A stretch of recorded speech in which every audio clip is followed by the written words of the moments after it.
Puji Tuhan, selamat pagi, selamat jumpa lagi dalam acara doa pagi di hari yang baru.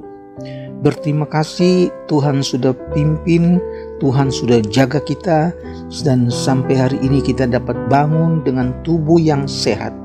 Kita mau memuliakan Tuhan, menikmati firman Tuhan. Sebelumnya, mari kita berdoa. Bapa yang ada di dalam sorga, kami berterima kasih ya Tuhan, kami dapat lagi menikmati kehadiran Tuhan, mendengarkan firman Tuhan, merasakan kebaikan dan kemurahan Tuhan.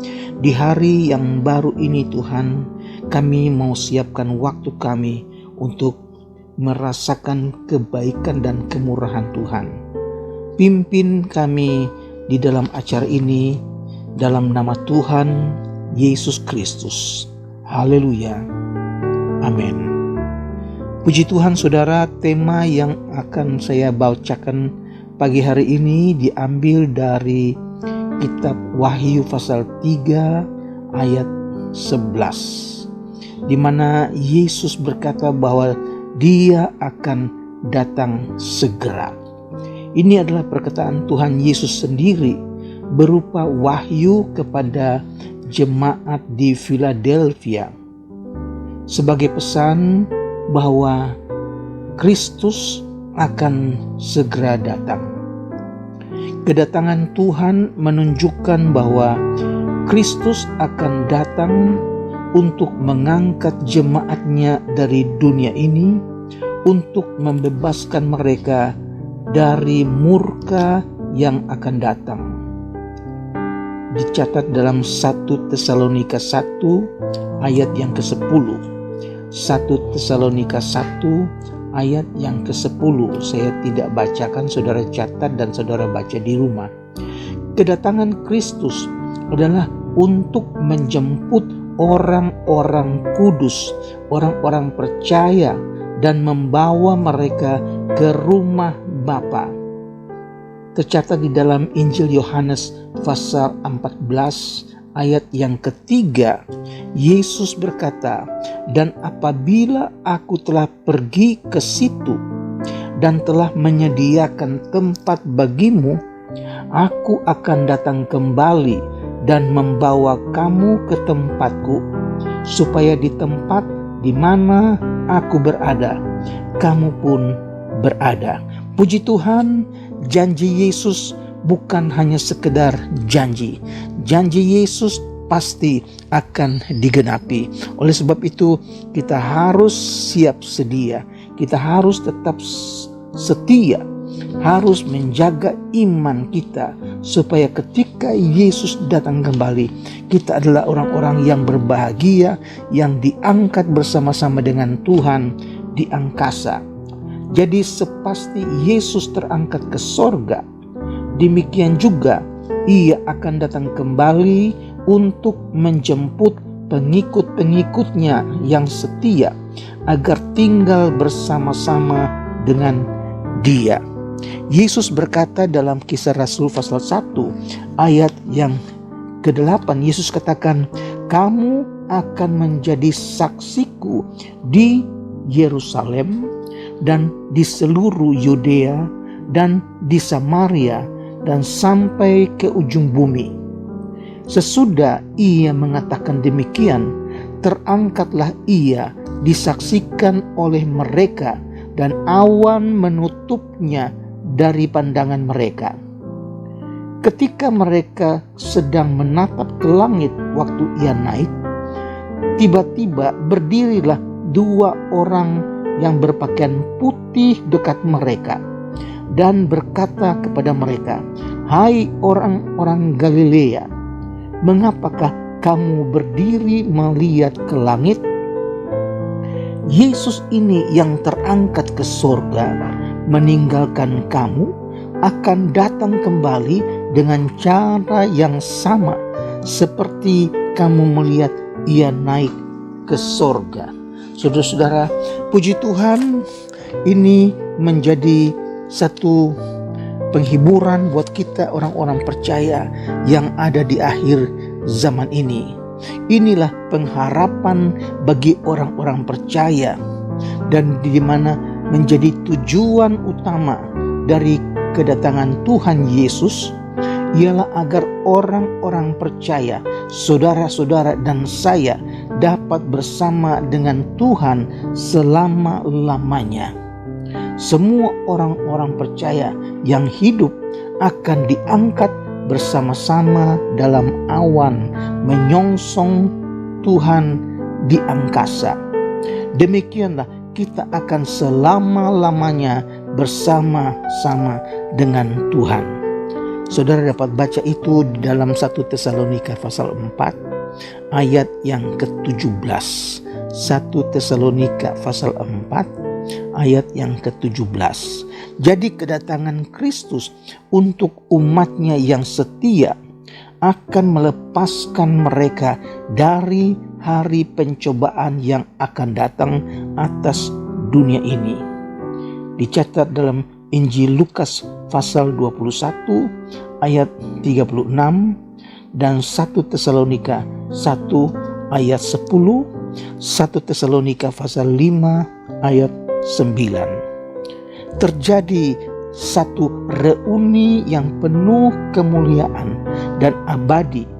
Ini merupakan suatu doktrin yang menghibur kita sebagai pengikut-pengikut Kristus yang rindu bersama-sama dengan Tuhan.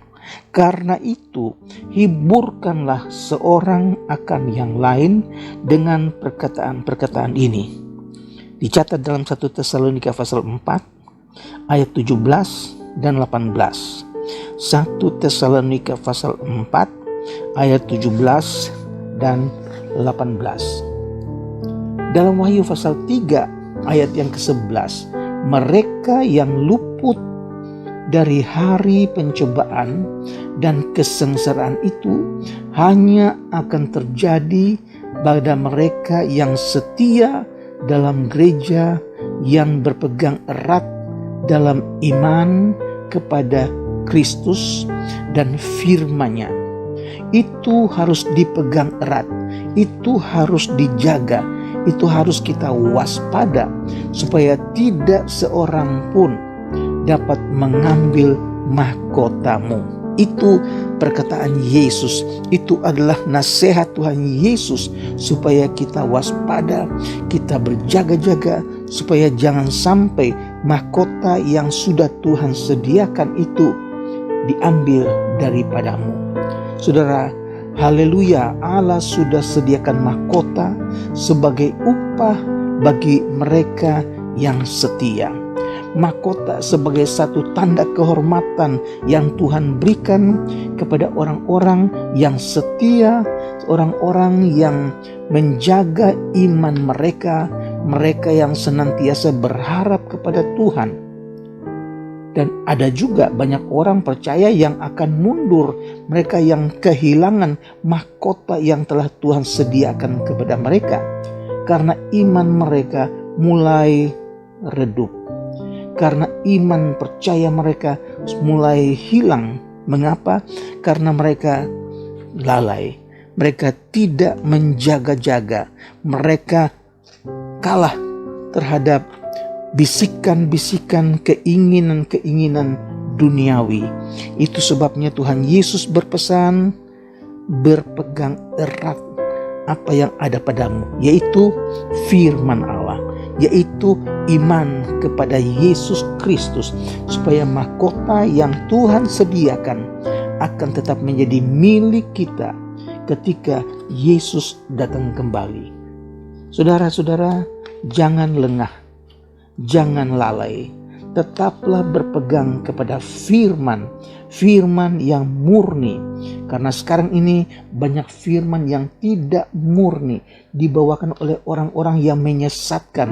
Oleh sebab itu kita harus dapat membedakan roh yang benar dan roh yang palsu. Puji Tuhan, saudara-saudara, jangan lengah, jangan lalai, pegang penuh pada firman Tuhan. Tetaplah berharap kepada Tuhan Yesus saja. Semoga kita semua akan diangkat pada hari kedatangan Kristus Yesus. Tuhan menyediakan mahkota buat kita sekalian. Kita akan bersama-sama dengan Tuhan untuk selama-lamanya. Haleluya. Amin. Puji Tuhan, saudara-saudara, firman Tuhan yang sederhana pagi hari ini mengingatkan kita, menasihati kita supaya kita tetap setia sampai akhir. Mari kita berdoa. Kami datang kepadamu Tuhan mengucap syukur buat apa yang sudah kami terima dari firman-Mu. Kami percaya bahwa firman-Mu ya dan amin.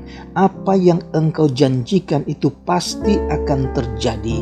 Oleh sebab itu Tuhan, kami mengucap syukur hari yang baru kami ada di dalam tangan Tuhan.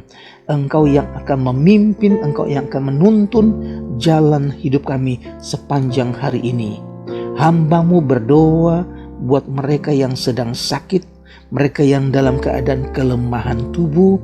Tuhan, kiranya kuasa-Mu, Tuhan sembuhkan mereka di dalam nama Yesus Kristus. Biar mereka dipulihkan, mereka disembuhkan. Tuhan Yesus yang dipuji dan dibesarkan. Hamba-Mu berdoa buat keluarga-keluarga. Tuhan berkati rumah tangga Kristen, mata pencaharian mereka, damai sejahtera dalam rumah tangga mereka. Tuhan curahkan, limpahkan dalam rumah tangga mereka. Pekerjaan Tuhan berkati, dan mereka yang sedang dalam keadaan kelemahan Tuhan, kuatkan, firman-Mu berkuasa. Terima kasih Tuhan Yesus, kami berdoa buat mereka yang masih belum bekerja, mereka yang sedang menunggu panggilan dari perusahaan-perusahaan. Kami berdoa dalam nama Yesus, Tuhan buka jalan, biar mereka diberkati dengan pekerjaan yang baru.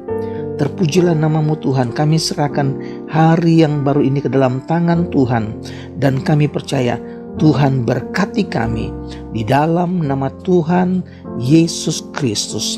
Haleluya. Amin. Puji Tuhan, selamat beraktivitas di hari yang baru. Tuhan Yesus memberkati. Amin.